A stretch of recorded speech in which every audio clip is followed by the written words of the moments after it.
Sobrang init po ng panahon ngayon.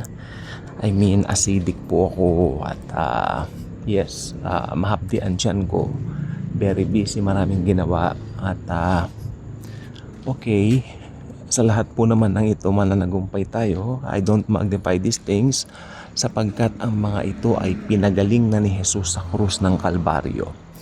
Well, in everything may mga solusyon, merong paraan sa lahat. Mainit, so lumabas ako ng bahay, nakahubad ako, no? Siyempre pantaas lang, di ba? At of course, hindi makatulog, mag-vlog. Okay, at mamagnify si Jesus sa mga buhay-buhay natin. Okay? So ang pag-uusapan natin ngayon ay yung mga bagay, makinig pong mabuti ha, yung mga bagay na meron na tayo ngayon, or should I say, nandito na po sa atin ngayon, okay, na sa panahon ng Antikristo, gagamitin niya. Okay, ano po itong mga ito? Unang-una po sa lahat, yung cashless society. Okay, so, okay, papasok po tayo ngayon sa technology. We will start to look back kung ano yung mga meron dati. Hindi po panahon ngayon kung ano yung mga meron dati na ngayon po ay na-convert po sa mas madali at mas konbinyenteng pamamaraan ng teknolohiya. Okay, umpisahan po natin ang pakikinig ng musika. Nung araw, in order for you na makapakinig ng musika, you have to go to Raon or dito sa Quezon City sa mga record bars, no? Marami po dyan sa Moraita, no? Para makabili ka ng mga plaka, mga cassette tape, mga compact disc sa Odyssey, no? Para ang mga ito ay iyong mapatugtog. Makinig pong mabuti. Bibili ka ng physical copy dati. Bibili ka sa halagang 100 something or mas mababa. I'm not sure kung anong presyo nung 1960s or 70s. Pero nung araw, ganyan po ang pamamaraan. Makinig pong mabuti.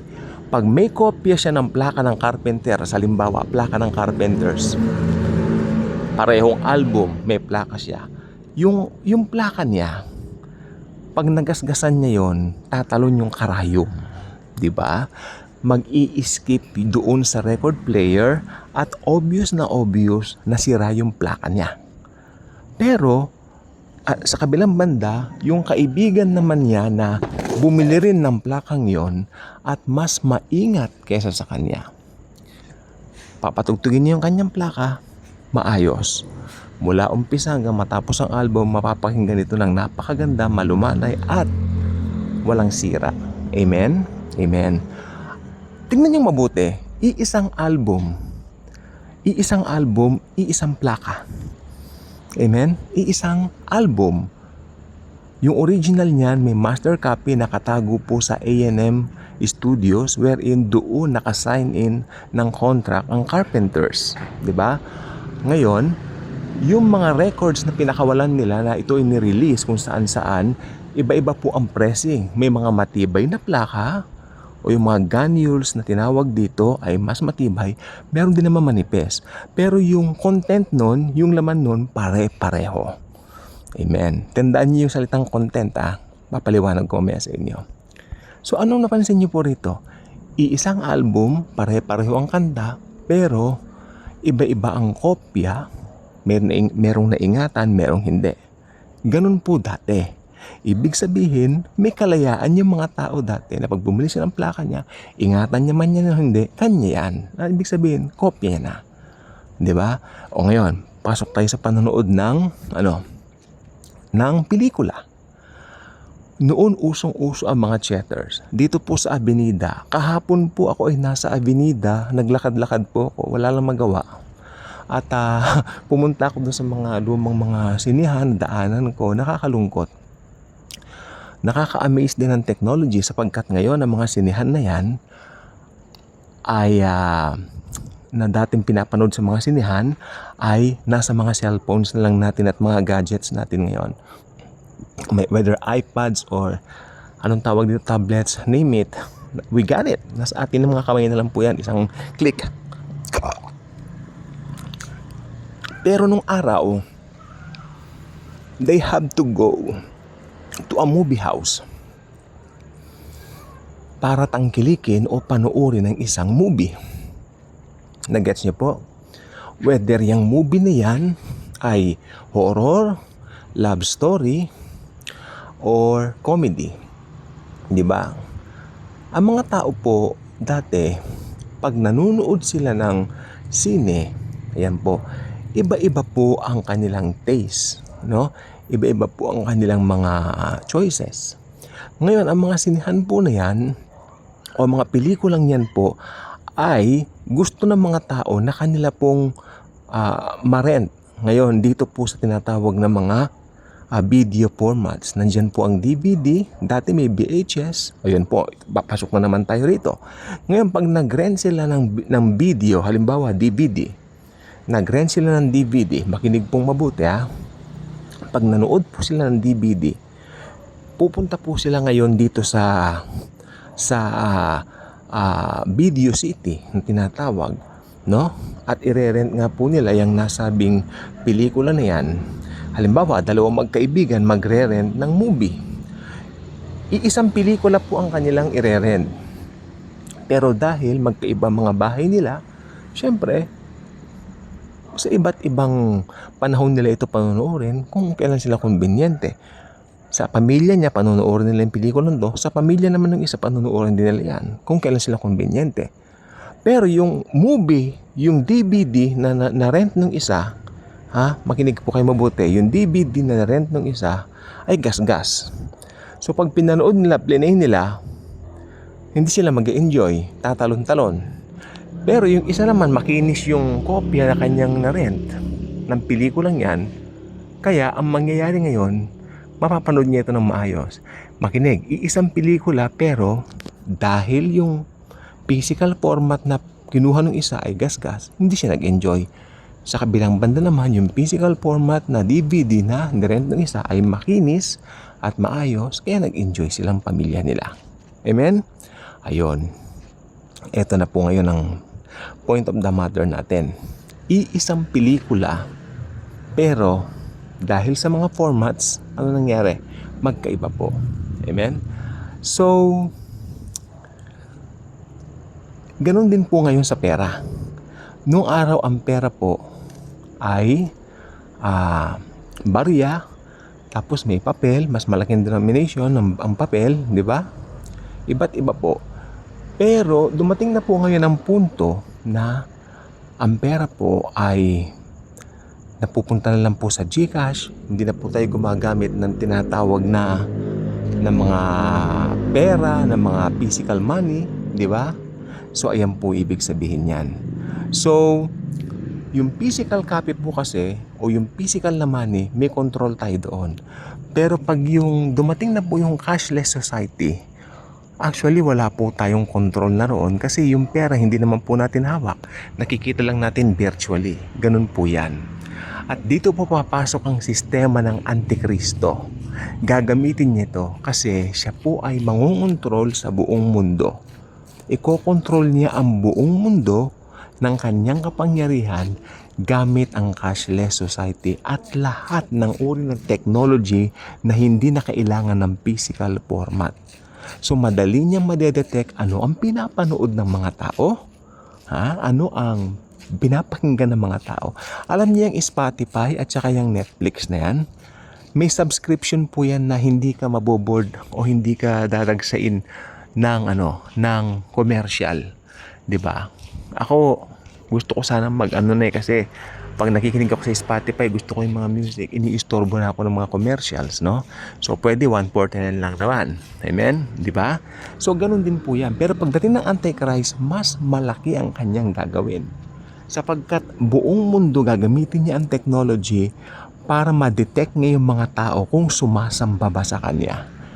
Mahirap pong ipaliwanag kung ano ang magiging. Pero ito pong panahon pong ito, kanina lang po, narinig ko, makinig pong mabuti, na parang uumpisahan ng itayo yung third temple. At yung red hyper ceremony, mukhang magaganap na po ngayong taon na ito. Kapapatay ko lang po nung YouTube channel kanina na pinapanood ko. Legit po ito sapagkat CBN po ang nag-report.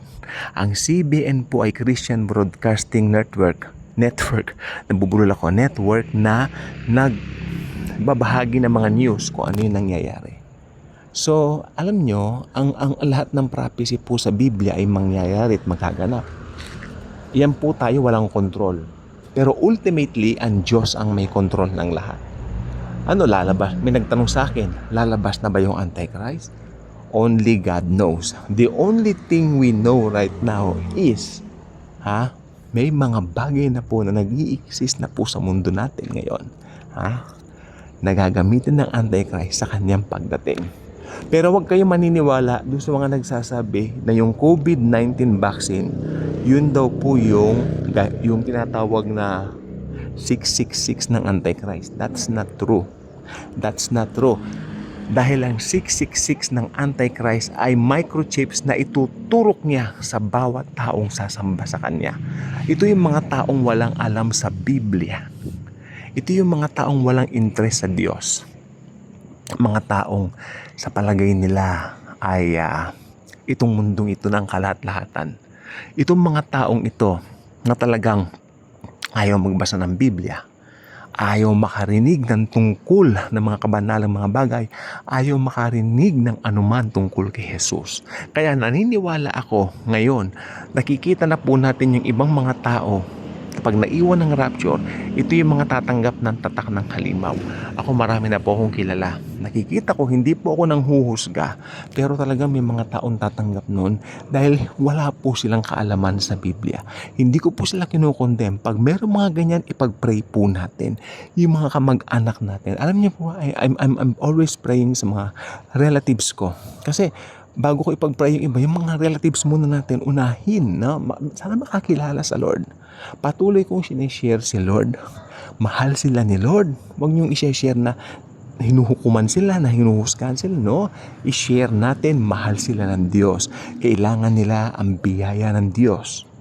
At makakamtan lamang nila ito pag maniniwala sila sa tinapos na gawa ng Panginoong Hesukristo doon sa krus ng Kalbaryo. Which is, I believe, March something, Ash Wednesday na naman, papasok na naman tayo doon sa 40 days ng Kwaresma.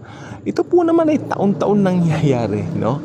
At nawa itong tradisyon na ito gamitin din ng Diyos upang makita nila ano ba yung pinagdiriwang sa ganitong okasyon. Ito ba ay kada taon dumadaan lang? Payag ba kayo dadaan lang ito nang walang anumang nangyayari? I really don't think so na ganun lang po yan. Ito po ay may purpose, ipahayag natin ang biyaya ng Panginoon. Namatay si Jesus sa krus ng Kalbaryo kahit siya ay Diyos. Iniwan niya ang gloria ng kalangitan upang magkatawang tao, mabuhay ng 33 taon din sa lupang ibabaw na ito na kanyang i-create mismo. Siya po ang creator ng buong mundo. Basahin niyo po sa John chapter 1 verse 3. He created all things and nothing has been made without Him. Sino yung Him? The Word. Sino yung The Word? Talong ka sa verse 14. And the Word became flesh. That is the Lord Jesus Himself. Okay? Ito po ang pinakamalaking misteryo na nangyayari sa planetang Earth nang ang Diyos na lumalang ng mundo, nagkatawang tao, nagbihis tao sa loob ng 33 taon. Nakipamayan sa atin, nakipamuhay sa atin. Pero ang mundo, inireject siya ng mundo. Ayaw ng mundo sa Diyos. Kaya itong cashless society ito, pag hindi nila ito namalayan, ito pong mga taong ito ay tatanggap po ng tatak ni Satanas na 666. Pag natatakan na po sila nito, wala na pong out. There is no way out. Impyerno na po sila forever.